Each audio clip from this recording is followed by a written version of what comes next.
ये वो बच्चे हैं जो भविष्य में डॉक्टर बनना चाहते थे, इन्होंने खुदकुशी कर ली। उन बच्चों के लिए एक सोनम वांगचुक 19 दिन से भूखा है, अनशन पर है। अरे क्यों अनशन पर हो? वो अपना वजन गिराता जा रहा है और हम इंतजार कर रहे हैं कि सोनम वांगचुक का क्या होगा। एक दिन एक खबर होगी, कुछ ट्वीट होंगे, कुछ फेसबुक पर आएगा, कुछ इंस्टाग्राम की इमोशनल रील्स बनेंगी और 2 दिन बाद हम सोनम वांगचुक को उसी तरह भूल जाएंगे जिस तरीके से हम इन बच्चों को भूल गए, हम पेपर लीक भूल गए। 100 साल बाद जिस आदमी ने हमको आजादी दिलाई वो भी नॉन सीरियस था, अनशन पर बैठ जाता था, हर वक्त अनशन पर बैठ जाता था और उस व्यक्ति का नाम था मोहनदास करमचंद गांधी। एक और नॉन सीरियस आदमी जीडी अग्रवाल, वो गंगा को पुराने स्वरूप में लाने की बात कर रहा था। वो कह रहा था गंगा में कूड़ा कचरा शहर के नाले नहीं बहेंगे। हम और आप दलित पिछड़े और अगड़े में बटे हैं, हम और आप हिंदू और मुसलमान में बटे हैं, हम और आप राष्ट्र विरोधी और राष्ट्रवाद में बटे हुए हैं। भीड़ नहीं आती, लोग नहीं आते। एक आदमी मरता मर जाए, हमें कोई फर्क नहीं, हमें कोई फिक्र नहीं। सिर्फ सोचिएगा, किसी सपा, किसी बसपा, किसी कांग्रेस, किसी भाजपा, किसी केंद्र सरकार, किसी राज्य सरकार, किसी मंत्री, किसी मुख्यमंत्री से हटकर एक बार अपने बच्चे की तरफ देखिएगा, एक बार सोचिएगा कि मेरे बच्चे का भी भविष्य है। आप सब चलेंगे हमारे साथ, वादा? तो फिर मैं किसी भी तरह 20 जुलाई तक जिंदा रहूंगा। नमस्कार, मेरा नाम मनोज राजन त्रिपाठी है। आज बात बतंगड़ में नॉन सीरियस लोगों की बात करेंगे। ऐसे ऐसे नॉन सीरियस हैं इस देश में कि जिनको सीरियसनेस का मतलब ही नहीं मालूम है। 60 के दशक की बात है, एक ट्रेन पटरी पर दौड़ी जा रही थी। इंजन ड्राइवर के साथ को ड्राइवर भी था, लेकिन दोनों ने ट्रेन का एक्सीडेंट कर दिया। अब एक्सीडेंट तो दोनों ड्राइवरों ने किया था, लेकिन इस्तीफा दे दिया रेल मंत्री ने, और उस रेल मंत्री का नाम था लाल बहादुर शास्त्री। अब यह क्या नॉन सीरियस तरीका है? एक्सीडेंट ड्राइवर करे, इस्तीफा मंत्री दे। तो कुछ ऐसे ही नॉन सीरियस लोगों के बारे में बात करेंगे आज। ऋतिक मिश्रा, उत्तर प्रदेश। प्रदीप मेघवाल, सीकर, राजस्थान। अंशिका पांडे, दिल्ली। सिद्धार्थ हेगड़े, गोवा। उमेश माली, राजस्थान। अनु कीर्तना, कोयंबटूर, तमिलनाडु। जतिन, गाजियाबाद, उत्तर प्रदेश। दवनिता, फरीदाबाद। रेणु मीणा, राजस्थान। जानते हैं ये कौन बच्चे हैं, कहां रहते हैं, क्या करते हैं? ये वो बच्चे हैं जो भविष्य में डॉक्टर बनना चाहते थे, लोगों का इलाज करना चाहते थे, लेकिन इन्होंने खुदकुशी कर ली। ये सारे बच्चे अब स्वर्ग में हैं, भगवान के चरणों में हैं और ऊपर से नीचे देख रहे हैं कुछ नॉन सीरियस लोगों। मालूम है यह मसला ही नॉन सीरियस है। एक नीट की परीक्षा, उस नीट की परीक्षा में पेपर लीक हो गया। अरे हो गया तो हो गया, नहीं, कुछ बाप थे जो हजारों लाखों करोड़ों में पेपर खरीद कर अपने बच्चे को डॉक्टर बनाने की जुगत में लगे थे, जुगाड़ कर रहे थे। लेकिन ये वो बच्चे थे जो पढ़ लिख कर डॉक्टर बनना चाहते थे। पैसे नहीं थे, पेपर खरीद नहीं पाए होंगे। ये है कहानी। वो नीट का पेपर लीक, तो क्या हो गया? पेपर लीक हो गया तो नहीं भाई, आवाज तो उठेगी कि धर्मेंद्र प्रधान इस्तीफा दो, धर्मेंद्र प्रधान इस्तीफा दो। कैबिनेट मिनिस्टर है सेंट्रल गवर्नमेंट में, एचआरडी मिनिस्ट्री। अब एक परीक्षा लीक हो गई, आप धर्मेंद्र प्रधान से इस्तीफा मांगने लगे। अब एक और नॉन सीरियस आदमी की बात करता हूं। उस नॉन सीरियस आदमी का नाम है सोनम वांगचुक। जहां तक मेरी जानकारी है, सोनम वांगचुक के खुद की कोई औलाद नहीं है।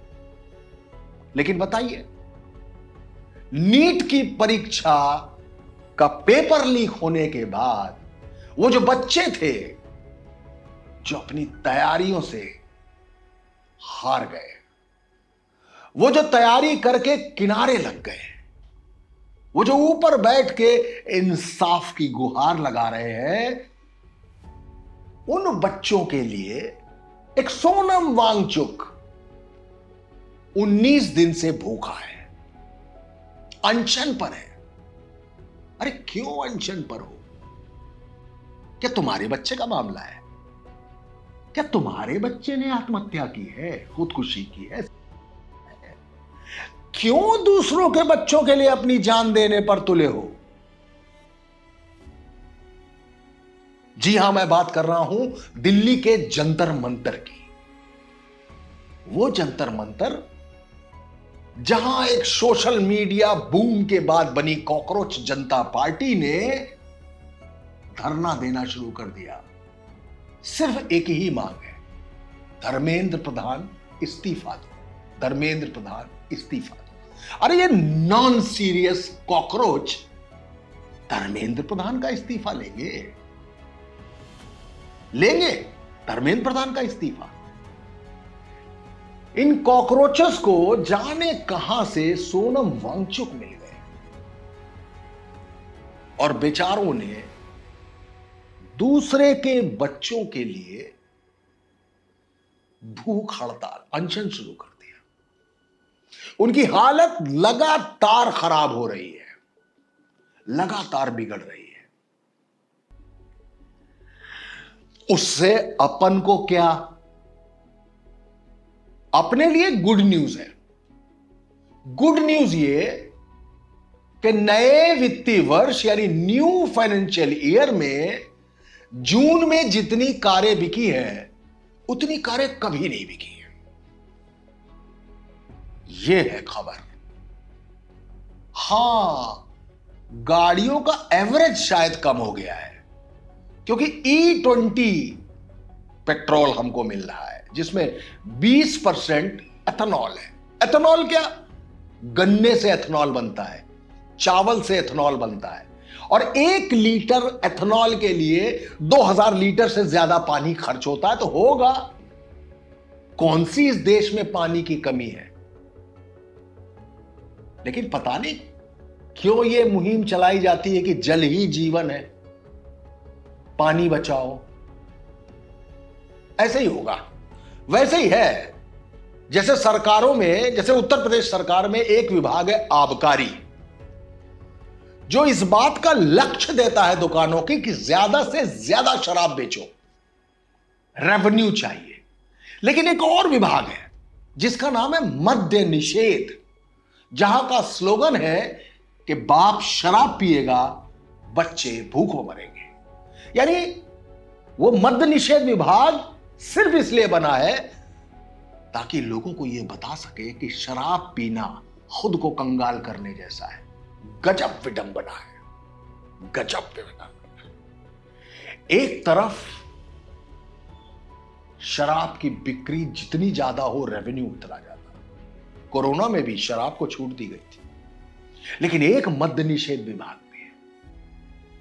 एक डिब्बी पर लिखा होता है सिगरेट पीना स्वास्थ्य के लिए हानिकारक है, तंबाकू चबाना स्वास्थ्य के लिए हानिकारक है, लेकिन सिगरेट और तंबाकू पर जीएसटी लगातार बढ़ती जा रही है क्योंकि उससे रेवेन्यू मिलता है। ये बातें हैं, ये सीरियस बातें हैं, लेकिन हमको तो नॉन सीरियस बात पर ध्यान देना है। नॉन सीरियस बात, रिजर्व बैंक का जो एजम्पशन था,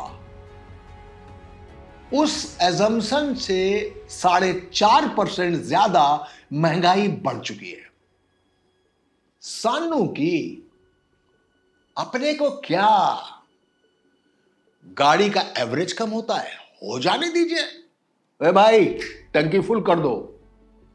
अरे बैरल कम हो गया है, हाँ तो क्या हो गया, 500 रुपए का बिके लीटर, कौन सी दिक्कत है। गाड़ी महंगी हो गई है, हां तो कितनी महंगी हो जाए खरीद लेंगे। यही तो वजह है सोनम वांगचुक जी कि जिस जंतर मंतर पर आप कॉकरोचेस के साथ बैठे हुए हैं वहां कोई आता ही नहीं है। और क्यों आए, क्यों आए? आप तो लाखों बच्चों के लिए लड़ रहे हो, उनके मां बाप को ही फुर्सत नहीं है वो आपके पास आए। क्यों आएंगे?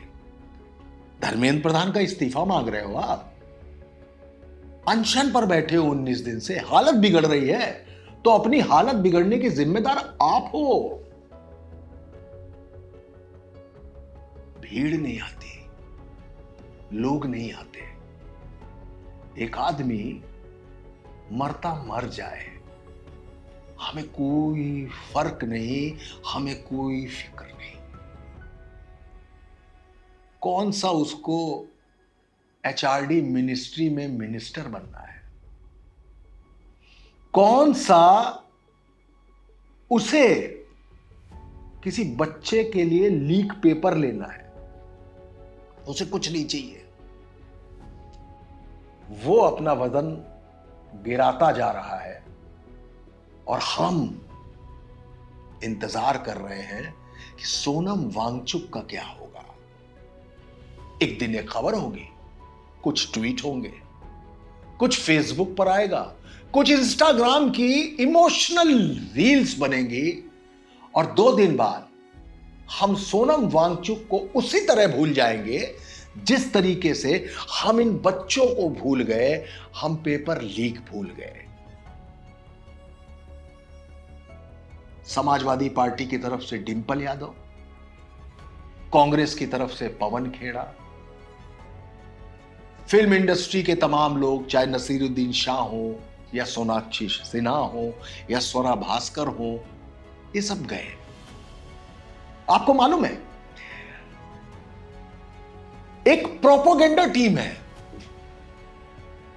जो ये कह रही है कि सोनम वांगचुक अब और भूखे रहना नहीं चाहते, अब अनशन करना नहीं चाहते, इसलिए सेफ एग्जिट का प्लान बना रहे हैं।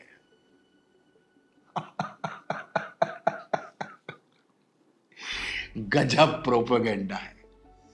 एक सेफ और सम्मानजनक, एक मेमोरेबल एग्जिट चाहते हैं सोनम वांगचुक, तो पहले ही दिन नहीं करते। आपको उनका सेफ एग्जिट दिख रहा है, और भूखे रहने पर बिगड़ती हुई हालत को देखते हुए अगर कहीं कोई नेचुरल एग्जिट हो गया तो खुद का चेहरा आईने में ना देख पाइएगा। बताता हूं एक सच्चाई आपको, एक औरत थी, एक औरत है, उस औरत का नाम था इरोम शर्मिली। इरोम शर्मिली अनशन पर बैठी, पर्यावरण, नदी, इन मुद्दों को लेकर अनशन पर बैठी। 4 साल 5 साल अनशन करती रही। तब उनकी नाक में एक राइस ट्यूब डाली गई, क्योंकि उन्होंने इनकार कर दिया था कि मैं मुंह से कुछ भी नहीं खाऊंगी, कुछ भी नहीं पीऊंगी। लिहाजा उसी राइस ट्यूब से इरोम शर्मिली को पोषक तत्व दिए गए ताकि उनकी जान बची रहे। आपको मालूम है किसी सरकार की सबसे बड़ी जिम्मेदारी क्या है? उसके लिए हर जान कीमती होनी चाहिए। और जो अनशन दे रहा है, जो अनशन कर रहा है, वो इसी बात पर तो आंदोलन कर रहा था।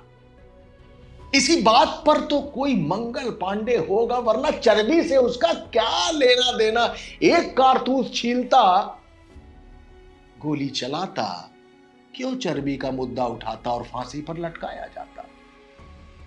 लेकिन था मंगल पांडे, क्या कहूं, नॉन सीरियस था। 1857 की पूरी गदर मंगल पांडे की उस फांसी पर चल दी जिसने कहा था हल्ला बोल, हल्ला बोल। कुछ सैनिक थे, मेरठ से निकले, दिल्ली पहुंचे, बहरामपुर की घटना, लेकिन निकल गए।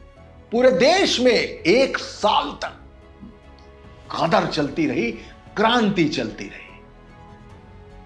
और उसके 100 साल बाद हमारा देश जब आजाद हुआ तो उस मंगल पांडे की आत्मा किसमें थी? 100 साल बाद जिस आदमी ने हमको आजादी दिलाई, वो भी नॉन सीरियस था। अनशन पर बैठ जाता था, हर वक्त अनशन पर बैठ जाता था। और उस व्यक्ति का नाम था मोहनदास करमचंद गांधी। लेकिन हमें क्या, हमें तो 2 अक्टूबर को मीम बनाने हैं, और मीम बनाकर यह बताना है कि 2 अक्टूबर तो ड्राई डे है। कौन गांधी? वो गांधी जो 70-75 साल की उम्र में 2 लड़कियों के कंधे पर हाथ डालकर घूमता था। हमें तो गांधी की वो चर्चा करनी है, क्योंकि हमें गोडसे को, हमें नाथूराम गोडसे को जस्टिफाई करना है। एक और नॉन सीरियस आदमी, जीडी अग्रवाल। क्या बात है, याद नहीं होगा आपको। वो गंगा को पुराने स्वरूप में लाने की बात कर रहा था। वो कह रहा था गंगा में कूड़ा कचरा, शहर के नाले नहीं बहेंगे। बैठ गया अनशन पर, ऐलान किया कि नवदुर्गा के पहले दिन से अनशन पर बैठूंगा और शायद दशहरे आते आते तक मेरा अंत हो जाए। जीडी अग्रवाल बहुत बड़े शिक्षाविद थे। एक दिन सच में चले गए, सच में चले गए, और उनकी अस्थियां गंगा में ही बहाई गई। क्या लोग हैं? कौन वो अनशन करने वाले मोहनदास करमचंद गांधी, जिनके लिए कहा जाता था कि चल दिए जिधर दो डगमग में चल पड़े कोटि पग उसी ओर। लेकिन अभी तो बहस ये है ना कि गांधी ने जवाहरलाल नेहरू को ही तवज्जो क्यों दी, गांधी ने पाकिस्तान बना दिया। हमें तो इसमें रहना है, क्योंकि हम तो भूतकाल की खुरपी से वर्तमान को खोदते रहेंगे, खोदते रहेंगे, खोदते रहेंगे, और आलोचना की मिट्टी और कुतर्कों का ढेर बनाते रहेंगे। सब बातें भूल जाइए, किसी बहस में मत पड़िए। सिर्फ एक चीज, उस व्यक्ति ने अहिंसा को नारा बनाया और अनशन को सहारा बनाया। अभी इरोम शर्मिली का किस्सा खत्म नहीं हुआ है। इरोम शर्मिली ने एक दिन सोचा कि लगता है अनशन की जगह सिस्टम में शामिल होना पड़ेगा। उन्होंने मुंह से कभी कुछ नहीं खाया, लेकिन राइस ट्यूब बरकरार थी, और राइस ट्यूब के साथ इरोम शर्मिली ने चुनाव का पर्चा भर दिया। चुनाव हुए, आपको मालूम है कि इरोम शर्मिली को कितने वोट मिले? 90 वोट। कहीं अल्ले पल्ले नहीं थी वो चुनाव में। इसके लिए कौन दोषी है? मनोज राजन त्रिपाठी दोषी है। मनोज राजन त्रिपाठी जैसे आम आदमी, इंसान, इस समाज में रहने वाले, खड़े होकर तमाशा देखने वाले, दुर्घटनाओं का वीडियो बनाने वाले, वो हम लोग जिम्मेदार हैं जिसने आपके लिए लड़ते हुए सिस्टम में आने की कोशिश की और हमने उन्हें सिर्फ 90 वोट दिए। क्योंकि हम तो किसी मुख्तार अंसारी को चुनाव लड़ा सकते हैं, जिता सकते हैं लगातार मुसलसल। हम तो किसी अतीक अहमद को 5 बार विधायक और 1 बार सांसद बना सकते हैं। हम किसी फूलन देवी को, हम किसी ददुआ पटेल जैसे डकैत को, उसके भाई को, उसके बेटे को संसद से लेके विधानसभा तक पहुंचा सकते हैं। हम रिजवान जहीर को पहुंचा सकते हैं और हम किसी ब्रजेश सिंह को नेता बनते देख सकते हैं। गजब है हम गजब है। हमें वॉशिंग मशीन में धुलकर आने वाला नेता मुख्यमंत्री कबूल हो जाता है। मुख्यमंत्री कबूल हो जाता है, चाहे वो असम का हो, चाहे वो कोलकाता का हो, माफ कीजिएगा बंगाल का हो। वॉशिंग मशीन में धुल चुका है और एक खास ड्राई क्लीनर यानी भारतीय जनता पार्टी के ड्राई क्लीनर हाउस से निकल चुका है। फिर तो उसके सारे गुनाह माफ है। कौन लाल बहादुर शास्त्री जिन्होंने रेल एक्सीडेंट पे इस्तीफा दे दिया? क्यों दे धर्मेंद्र प्रधान इस्तीफा? आप हैं कौन साहब? आप अनशन कर देंगे, धर्मेंद्र प्रधान इस्तीफा दे देंगे? नहीं होगा ये नहीं होगा। पेपर लीक हो, बच्चे आत्महत्या करें, कुछ भी करें, आप अनशन करते करते मर जाइए। मजा तो इस बात का था, मजा तो सच में इस बात का था कि वहां पे विपक्ष के नेता पहुंचे, वहां फिल्म इंडस्ट्री के लोग पहुंचे। मजा तो इस बात का था कि सच में एक दिन धर्मेंद्र प्रधान अपने कार्यालय से उठते और जाकर सोनम वांगचुक से कहते, हां पेपर लीक हुआ है, हां बच्चों ने आत्महत्या की है, अब नहीं होने दूंगा। मैं आपको इस अनशन पर जूस पिलाते वक्त यह वादा करता हूं कि अब ऐसा नहीं होगा। कोई पेपर लीक नहीं होगा, किसी बच्चे के साथ नाइंसाफी नहीं होगी।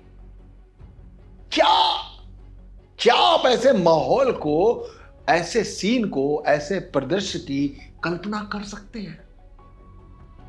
नहीं कर सकते, क्योंकि हम और आप पक्ष और विपक्ष में बटे हैं। हम और आप दलित, पिछड़े और अगड़े में बटे हैं। हम और आप हिंदू और मुसलमान में बटे हैं। हम और आप राष्ट्र विरोधी और राष्ट्रवाद में बटे हुए हैं। मुद्दा उठाने वाला राष्ट्रद्रोही, हर मुद्दा उठाने वाला राष्ट्रद्रोही। गजब है। गिरता जा रहा है ये पूरा समाज गिरता जा रहा है। इसीलिए आज मेरे पास एक बेहतरीन कविता आई है। ये मेरी कविता नहीं है, ये मेरी बिल्कुल नहीं है। ये कविता है हूबनाथ पांडे जी की। हूबनाथ पांडे जी की एक कविता है।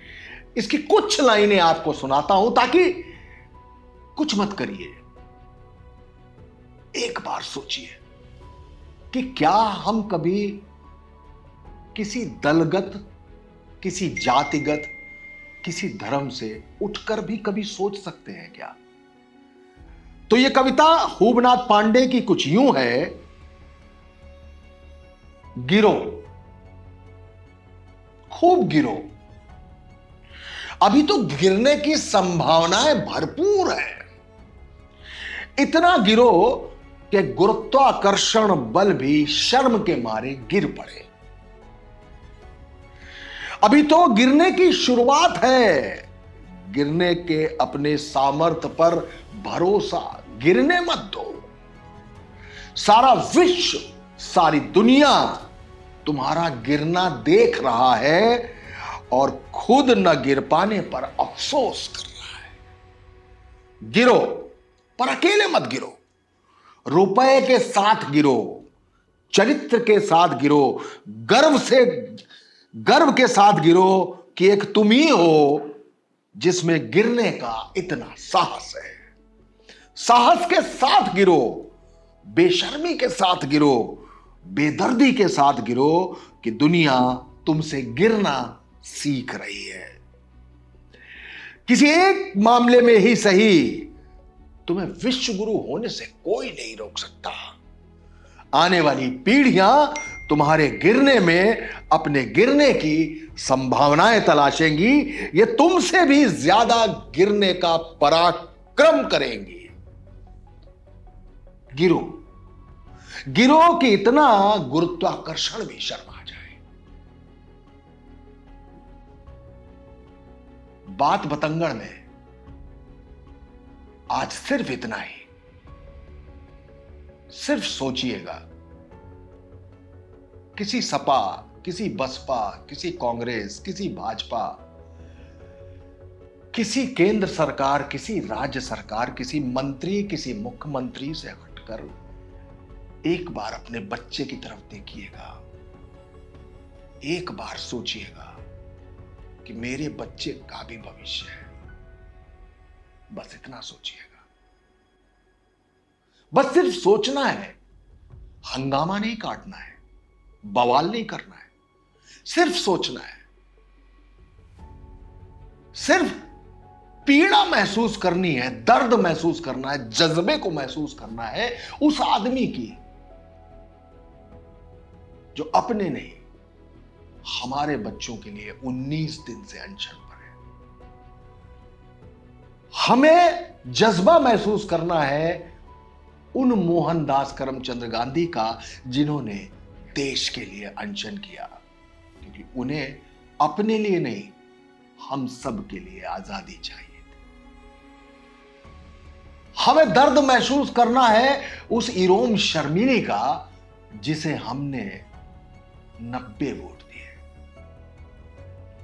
हमें पछतावा करना है उस जीडी अग्रवाल पर जिसने गंगा के नाम पर अनशन करके अपने प्राण त्याग दिए। बस इतना सोचना है, करना कुछ नहीं, करना कुछ नहीं। संविधान से बड़ा कुछ नहीं, लोकतंत्र से बड़ा कुछ नहीं। बात हंगामे की होती, बात बवाल की होती, बात संविधान तोड़ने की होती तो सोनम वांगचुक ने भी तोड़ा होता। बस शांत रह के, खुद को कष्ट देकर दूसरों को कष्ट का एहसास कराना भर है।